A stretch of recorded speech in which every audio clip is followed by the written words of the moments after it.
ئێستا حالیان ئەوە تقریبان دە ڕۆژە بێ خورمای تازاتوە تقریبان ئێمە لە 2013 بە بەردەوامی خەریکی ئەمیشەین لێرە ئەو هەمووش ئێسام خورمانەی کە بینیت لە 180 تازەیە ئیتر ئەنواعی هەیە خۆی عادەتەن لە دوای مانگی هەشتەوە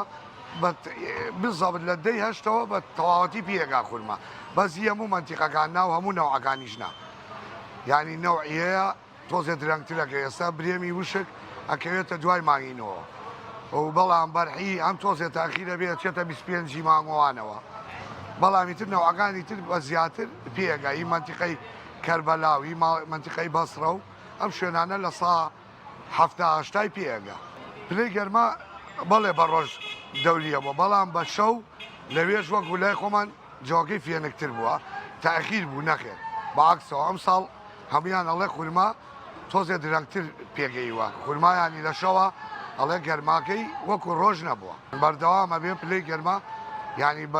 لە سەر و چلەوە بێ لای ئەوان زیاتر سەریعتر پێگا بەڵام ئەم ساڵ ئەڵێ شەوانمی فێنک بووە هی هەموو منتیقەکان بە تایبەتی منتیقەی دیالە لە هەموو شارەکان ئەو شوێنانەی کە هەبێ زیاتر خەڵکی سلێمانی بە تایبەتی حەزیان لە خورمای جوانە منتیقەی دیالە زیاتر منتیقەی جنوب بەغداد ئەمانە ئەجینا وەکوی بەسرا و کەربەلا ئەمانە زۆر لێرە مەرغوب نییە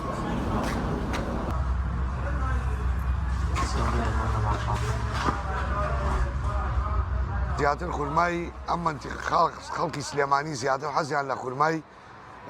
منتیقەی دیالەیە منتیقەی دیالە و منتیقەی سوێرە و مێرە لە نزیکی بەقایە ئەجینا وەکو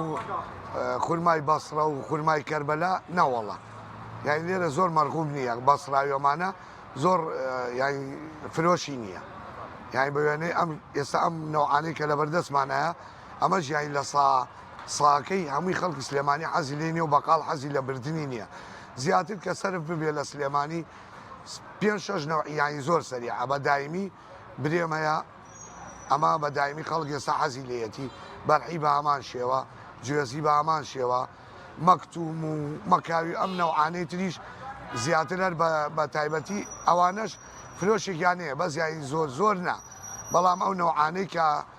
بە تایبەتی کە زۆر فرۆشیە بێ برێم و بەرحیە برێم و بەرحی و ئەم شتانە زۆر فرۆشیە لە سلێمانیە یعنی هەتا ئاخیری مەوسوم لە بیدایەتەوە کە دەست پێگا هەتا ئاخیر یعنی بە بەردەوامی خەڵک داواکاری لەسرە بۆ خواردن لە ڕووی تامەوە کەسە و ئێستا هەیە تۆزێ کەم هەیە خەڵک بە چاوای خوات ئەمە تۆزێ شیرینەکەی کەمترە ئێستا بەرحی تۆزێ شیرینترە بازێک کەس هەیە حەزی لە شیرینی زۆری نییە ئێستا بەس برێم ینی خەڵک بە تایبەتی برێم حەزی لێتی برێم دووسێ نەوعمانەیە وشکمانەیە تەڕمانەیە ڕەش و سووریشی هەیە زیاتر لە سلێمانی زیاتر کە خەڵک حەزی لێ بێ حەزی لە سوورەکەیەتی بەڵام جوملەمانەیە منتیقەی ڕانی و قەڵازیە زیاتر حەزیان لە ڕەشەکەیەتی بە تایبەتیش زۆر فرۆشیە بێ بەرحی برێ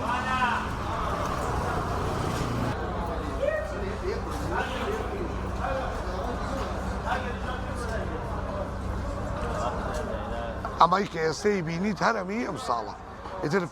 فەلاحمانەیە هەتاوگنیە مەوسوم تەواوێ 150 تەنیەیە فەلاحمانەیە 200 تەنیەیە ینی بە پێی هەموو نەوعەکانی نا یەکی نەوعێ سەڵی لەم نەوعە 10 تەنە لەو نەوعە 15 تەنە لەو نەوعی تر 20 تەنە سەر نەوعێکی تر هێشتا دەرنەچووە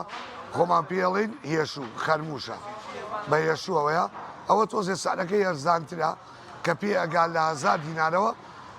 علاکەیە چێتە 2000 ئەوە تۆزێ ینی خەڵکی فەقیر و منتیقەی قەزا و ناحیەکان ئەوە زۆر ئەبن ئەوە تۆزێ زیاترە جاری وایەوە 200-300 تەنمان هەیە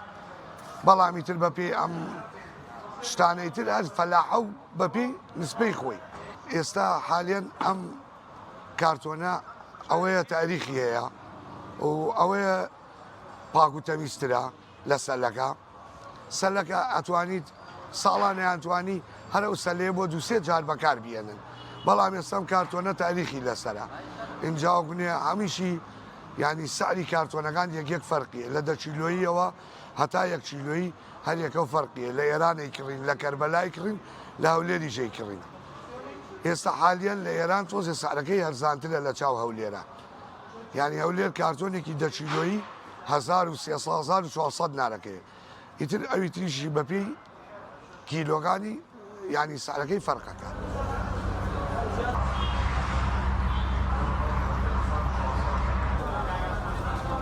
کێشەیەم بەڕادە خۆ دەزانی ئەمە ینی خورما وەکو بازێ میوەنیەکەیەتە ئەلۆوە ینی سەریع بفرۆش لێ. اینجا ئەبێ شوێنەکەی یەک پاک و تەمیز بێ، دوو ئەبێ لە ساردکەرەوەیە بێ کە ئێمە لەوێ ئەم فەلاحانە ئەیێنن لێرە ئەوەی کە بمانەوێت بۆ دوکان دای بگرین دایەکدین و لە منتیقە سنایەکەش لە لای مارەزی تەحویلەکان لەوێش دووسێ بەڕادمانەیە هەمی بە کرێیەکی ینی خەیاڵی ینی کەمەکەمەکەمان 30 وەرەقەیە 40 وەرەقە ینی مانگی وایە بە 5 فەلاح بە 4 فەلاح 150 وەرەقە ئەین بە کری بەڕاد بەبێ لە دوکانی خۆمان دوکانی خۆشمانەوە ئەبێ هەموو مانگە کارتی بۆ بکڕین و بە مستەمڕی لە سەعات 12 لە سەعات یەکا کە دوکانمان داخست و تۆمان کردەوە بێم شتانی کە لێرایە بیبینەوە ژوورەوە هەتا ڕۆژی دوای سەعات 4 دوکانەکەینەوە ئەبێ بە مستەمڕی ئەم بەڕادە دوو جیازە ئیش بکە. یعنی ئەگەر وانە بێت ناتوانیت ئیشی خورما بکەیت. هەرە وەڵا کارەبایەکی زۆری ئەوێت. باوکم دەمێکە لە ئەلوێە باوکم لە ساڵی هەشتاکانەوە خەریکی ئەم ئیشەیە. بەڵام ینی 100% ئیشی دایمی خورمای نەکردووە.